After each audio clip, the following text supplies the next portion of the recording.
السلام عليكم ورحمة الله وبركاته. إن الحمد لله والصلاة والسلام على رسول الله وعلى آله وأصحابه أجمعين. আমি ব্যারিস্টার হাসিম বিন আশরাফ এবি মাশরাফুদ্দিন নিজাম সাহেবের একমাত্র ছেলে। তার চেয়ে বড় পরিচয়, আমি সামান্য একজন বান্দা, আল্লাহর একজন সামান্য বান্দা। আপনাদের মাঝে কোনো রাজনীতিবিদ হিসেবে আসেনি, আমি রাজনীতি করিও না। তো আমার বক্তব্য এমন কোনো পলিশড হবে না। I'm not a polished politician as well, so I'm not a politician. আমি আপনাদের কাছে এসেছি একজন সন্তান হিসেবে, এবি মাশরাফুদ্দিন নিজাম সাহেবের সন্তান হিসেবে। আমি আসিনি আপনাদেরকে আছে ওনার আমলনামা প্রকাশ করার জন্য। রামগতি কমলনগরের আকাশ বাতাস সাক্ষী আছে, আল্লাহ সাক্ষী, ফেরেশতাগণ সাক্ষী উনি কি করেছেন না করেছেন। আমি এসেছি জাস্ট এতটুকুই বলতে আপনাদের কাছে। সময় খুবই অল্প, আমার কত বেশি সময় নেই। আমার পরে আরো কিছু মানুষ আছেন যে নেই, আমার যোগ্য লোক আছে যারা এখানে বক্তব্য দিতে দেওয়া দরকার।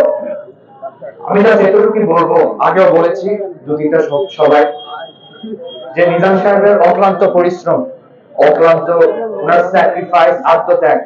কি আত্মত্যাগ? পরিবারকে উনি আত্মত্যাগ করেছেন।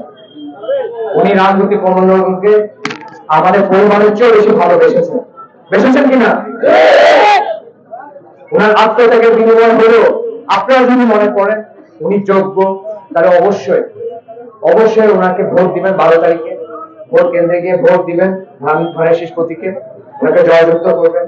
আল্লাহকে রাজি খুশি করার জন্য ওনাকে সুযোগ দিবেন আপনাদের খেদমত করার জন্য। উনি রক্তে মাংসে করার মানুষ, ওনার পক্ষে 100% সম্ভব না সবকিছু সঠিকভাবে করার। ওনার ভুল ভ্রান্তি থাকতেই পারে, সেগুলোকে ক্ষমাসুন্দর দৃষ্টিতে দেখার চেষ্টা করবেন মানবিক গুণে। যাই হোক, সময় খুবই স্বল্প, আমি বক্তব্য আর বেশি দীর্ঘায়িত করব না। আপনারা আমার জন্য দোয়া করবেন, আমার পরিবারের জন্য দোয়া করবেন। অনেক কিছু বলেছি, যদি ভালো কিছু বলে থাকি তা হচ্ছে আল্লাহর পক্ষ থেকে, যদি খারাপ কিছু বলে থাকি, ভুল ত্রুটি যদি হয়ে থাকে কথার মধ্যে, সেগুলো ক্ষমাসুন্দর দৃষ্টিতে দেখবেন। আমার পরিবারের জন্য দোয়া করবেন, আমার জন্য দোয়া করবেন। আপনারা ভালো থাকুন, আল্লাহ আপনাদের হেফাজত করুন। আসসালাতু ওয়াসসালামু আলা রাসূলিল্লাহ, ওয়াসসালামু আলাইকুম ওয়া রাহমাতুল্লাহি ওয়া বারাকাতুহু।